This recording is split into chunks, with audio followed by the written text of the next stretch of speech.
little bit of evolution every time. You see what I mean? That's the way it all is. I don't need this stuff written the hell out. Because all I got to do is write that. And guess what I'm going to write? The same damn thing I've always been writing. But it'll be upgraded a little bit according to time, place, and circumstance. This time, believers, I really am going to California. Maybe tomorrow, maybe. Technically, I didn't want to get there before Friday. And I just want to kind of cruise. So this time, maybe get a little hotel or something on the highway.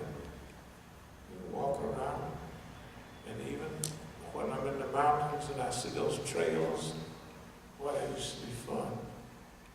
Pull over and park like I used to. Have my running shoes, but I'll be walking, of course.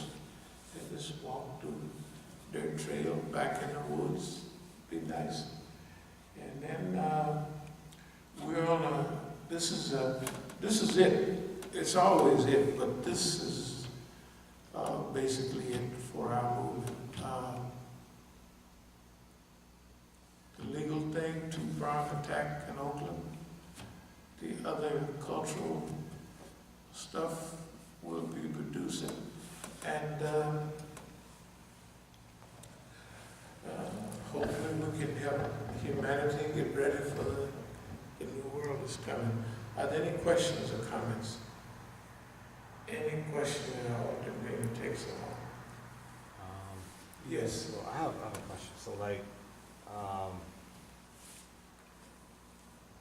'cause I know, like, you know, we talk about leaderless resistance and things of that nature. And then, like, as far as our movement and, you know, the contributions we can do, how much leeway do we have? I know, you know, it's a hard question to ask, but it's like, so say for example, I mean, not for example, you know, say, you know, you wanted to do something just to help the Masjid, make it look better or something, you know, do we have free license just to do it? Of course. Okay. That's been done. There's never been no, All right. you never have to fill out paperwork to do anything helpful. Not only on, when I was talking the other night, I said all of that very clear. And 4 or 5 years ago, I was specific in presenting the article on leaderless resistance. Right. Leaderless resistance is something that everybody in the movement understands. Okay. And that a leader, Dr. Kaleem Siddiqui, was surrounded. Remember, out of everybody around Dr. Kaleem Siddiqui, on our crew, I'm the only one that stuck with it. Remember, think about it. Where's Muhammad Amasi? Where's Zafar Bankash? Those were the pets. What do they do about you ever hear them talk about the Muslim Parliament? You ever hear them have a program that talk about implementing continuing the work of Dr. Kaleem Siddiqui, incorporating the work of Dr. Kaleem Siddiqui? What I mean to say is this: leaderless resistance means that people look and listen and they see what's needed and they fill the vote without being told. They're just expected not to blow up the place, you know. No, everybody got enough sense to know what helps and what hurts. That's all. So the sky's the limit. Okay. I mean, the sky's the limit. They can go dig up Incan treasure. They can bring a battleship from World War II. They can bring a Soyuz helicopter or gunship, anything. It don't make no difference. They can. Sky's the limit. As far as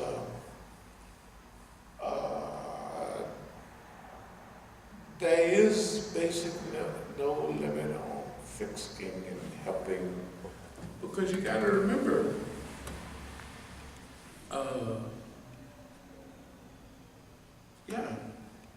it takes, in order to get to these other stages, you notice in the writings, I done mentioned, and I'm reminding myself, you can't get mad at everybody. They have their own life. They see the world in their own damn terms. And of course, you're going to try to encourage people, but I don't have no, it's just like what Allah told the prophet. Whether this stuff happened in your lifetime, you know, or not, your job is to teach openly and clearly. Okay, so now you got to think about the medium-sized country. We think of somebody more efficient in Mexico or Sweden or so. Anybody, right? Or Singapore or anybody. You know, country or place. Just imagine that old stuff that our brothers were stuck in when they come into the movement about the big Negro leader. You won't believe the arguments I had with people. Man, that stuff is so old, it never was viable. It's definitely not viable. It's not viable. The big chief syndrome just ain't happening, man. You've got to have big, if we talk about billions of dollars, we got to do big stuff. Just, right? Okay.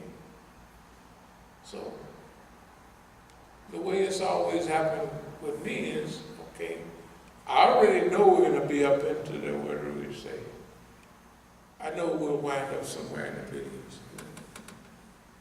Or 100 million. That's automatic. But we don't want to be like, why always have to be in heaven by yourself? That's the question. This stuff is real live heaven. But you just don't get there. You don't take no risk. The bigger the risk in business, the rule. The bigger the risk, the bigger the reward. Bigger reward. People want to get a job driving a bus or somewhere safe, especially driving niggas, you know. And you got a check coming in all the time. Or you join the dumb but army, let's say something else. You join the institution. You're a correctional officer, probation officer.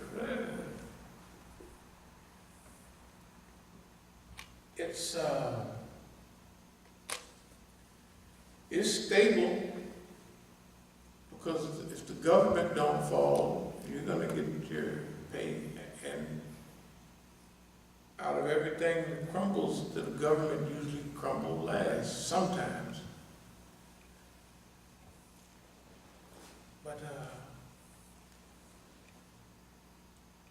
that's kind of like welfare in a way. Once you get used to a set income and a set, it's like communism. Nobody's going to do anything extra because I'm not enthusiastic.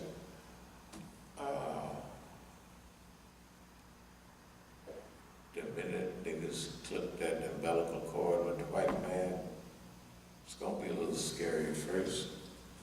But you talking about growth, niggas don't grow. You got to grow or die. I think the way we handling stuff, the white man, he ain't done nothing yet. I mean, he ain't knocked nobody over. We're not going to volunteer for the white man to finish nobody off. Evidently, we got no sense in the cracker because we're here now. He been engineering to get rid of niggas. That's his whole thing. Either you get mad at somebody else, you go to war, all that. So to answer the question clearly, yeah, there's no limit on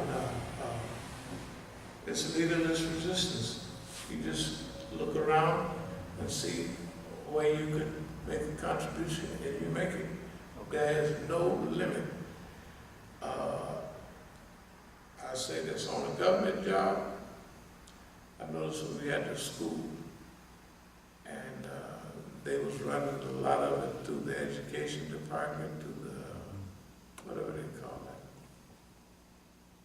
it. And it really made the city look good. What did we call that thing they had? Our school was homeschooling, but it was group homeschooling. Man, it made that homeschooling thing look good. Yeah, it was always in the paper around that time. Man, They it talk was about the big. Muslims doing it. It was big. But you know, the people downtown or around had to stick their head in that and make sure.